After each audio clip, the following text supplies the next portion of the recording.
सुल्तान Salahuddin Ayyubi रहमतुल्लाह अलैह जब हलब को फतह करके लौटा तो बहुत दिनों के सफर और जंग की थकावट की वजह से सुल्तान सलाहुद्दीन अय्यूबी रहमतुल्लाह अलैह जिस्मानी और ज़हनी तौर पर बहुत थक चुका था।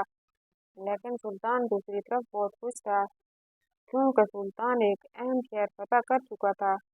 ये हलब का तिजारती मरकज था। बहुतायत जाने वाले तिजारती काफिले यहीं से होकर गुजर जाते थे।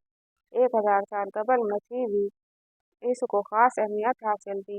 बाज़ंतीनी अहद हुकूमत ने इसको बड़ी तरक्की दी। 7वीं सदी में इस पर अरबों ने कब्जा किया।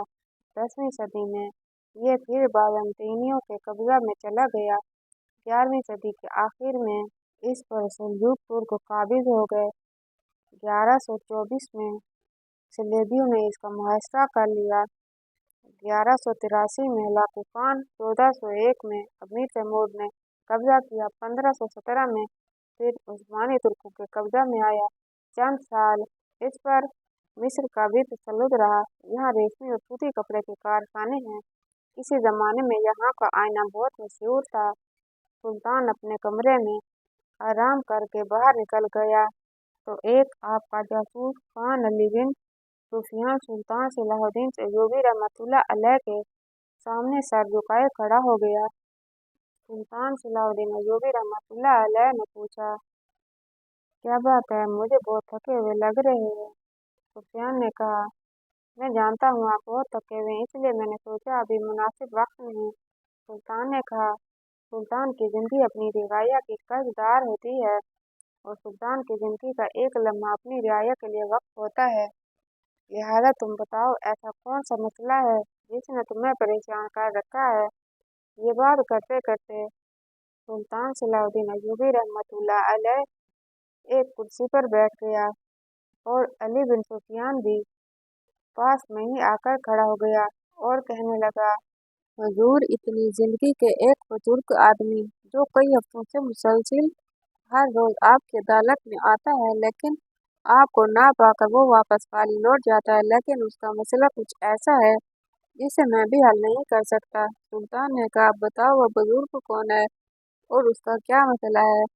तो अली बिन सुफियान ने कहा, सुल्तान, वो एक उदेड़ उम्र आदमी बहुत गरीब है और उसने किसी जिम्मेदार से एक छोटा सा जमीन का टुकड़ा खरीदा था और उस पर उसने अपनी एक झोंपड़ी बनाई। कोई आता है और उसकी झोंपड़ी को उड़ाकर चला जाता है। ये बात कोई इत्तेफाक नहीं, ये कई मर्तबा उस बुजुर्ग के साथ हो चुका है।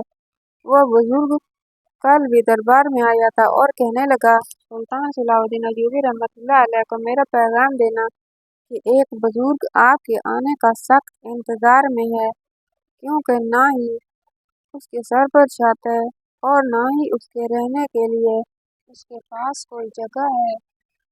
वो अपने एक छोटे से बच्चे के साथ खुले आसमान तले सोता है।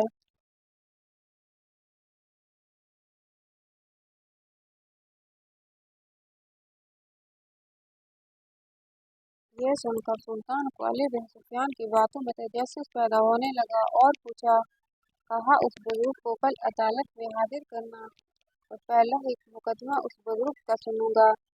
अली बिन सुफियान कहने लगा, सुल्तान, आप इतने दिनों के थके हुए जंग से वापस लौटे हैं, आप कुछ दिन आराम कर लें, फिर बाद में उस बुजुर्ग का भी आप मसला हल कर देना।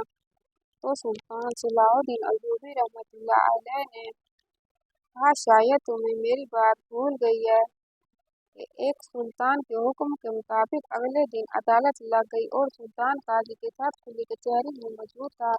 इतने में अली बिन सुफियान के सिपाही उस बुजुर्ग को लेकर सुल्तान की अदालत में पहुंच गए। सुल्तान ने उस बुजुर्ग को देखा तो बड़ा परेशान हुआ, क्योंकि उसके कपड़े फटे हुए थे, उसके पैरों की जूती टूट चुकी थी, टोपी एक चमड़े से बनी हुई थी और खस्ताहाल बुजुर्ग सुल्तान सलाहुद्दीन अय्यूबी रहमतुल्लाह अलैह की अदालत में हाजिर हुआ। तो सुल्तान ने कहा, बाबा जी, आपने जमीन का एक टुकड़ा लिया था, वो घोड़ा मेरा अपना नहीं था। मैंने जंगल से एक घोड़े के बच्चे को उठाकर लाया था जो कि बीमार पड़ा था।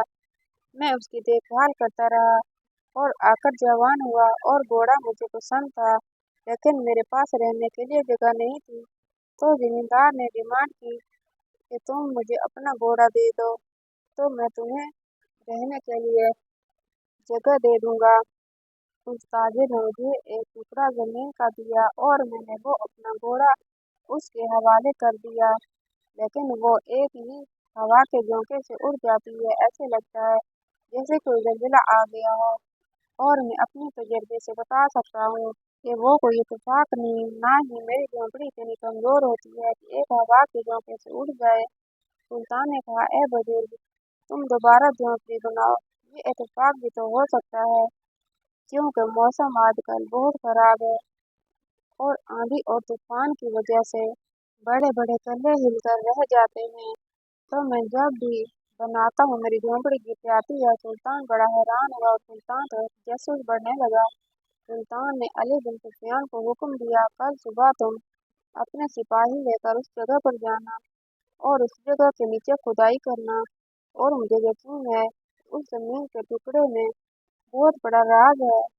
सुल्तान के हुक्म पर अली बिन सुफियान चंद ताकतवर सिपाहियों को लेकर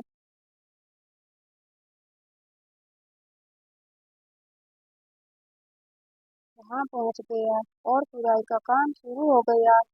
देखते ही देखते खुदाई हो गई। थोड़ी देर के बाद जब सिपाहियों ने मजीद खुदाई की तो उसके नीचे से एक संदूक निकला जिसमें बहुत सारा सोना भरा हुआ था।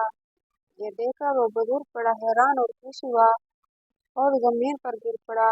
और ये सारा माजरा अली बिन सुफियान भी देखकर बड़ा हैरान हुआ। उसने आसमान की तरफ देखा और कहा, है मेरा रब, तू बड़ा गफूर और रहीम है। जो तू जानता है वो तेरे गुनाहगार बंदे नहीं जानते। इसके बाद अली बिन सुफियान वो सोना और बुजुर्ग को लेकर सुल्तान सलाहुद्दीन अय्यूबी रहमतुल्लाह अलैह की खिदमत में हाजिर हो गया। हम अपने नुकसान को देखने में लगे होते हैं कि यह हमारी बदकिस्मती है, लेकिन हम अपने रब के गुनहगार बंदे हैं। इसमें छुपी बेहतरी को नहीं देख पाते। वो बेहतर जानने वाला है। जो भी कोई काम होता है, चाहे बुरा हो या अच्छा, उसमें इंसान के लिए बेहतरी छुपी हुई होती है, लेकिन हम जैसे गुनहगार बंदे अपने रब की रहमत को नहीं समझ पाते।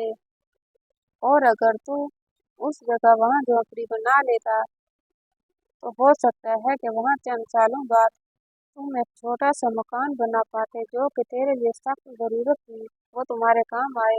इसलिए तेरी झोंपड़ी बार बार गिर रही थी, लेकिन तू समझने से कासिर था कि ये कोई इत्तेफाक नहीं, अल्लाह की मर्जी है। इसके बाद सुल्तान ने उस बुजुर्ग को उस सोने के साथ रुखसत कर दिया और कहते हैं वो बुजुर्ग उस सोने से बहुत बड़ा ताजिर बन गया और चंद दिनों बाद उसका शुमार शाही ताजिरों में होने लगा। अल्लाह की ज़ात बड़ी गफूर और रहीम है। अल्लाह ताला इंसान को आजमाता है। जब भी कोई जिंदगी में गलत काम होता है उसके पीछे जरूर कोई ना कोई अच्छाई छुपी होती है, और उस मुसीबत और परेशानी के पीछे सुल्तान जैसा अजीम इंसान ही अल्लाह की छुपी हुई बेहतरी को पहचान सकता है। अगर सुल्तान सलाहुद्दीन अय्यूबी रहमतुल्लाह अलैह वो राज ना समझ लेता तो शायद वो बुजुर्ग कभी भी खजाने को हासिल ना कर पाता। कहानी अच्छी लगी हो तो कहानी को लाइक और चैनल को सब्सक्राइब कर दीजिएगा। अगली वीडियो तक के लिए अल्लाह हाफिज।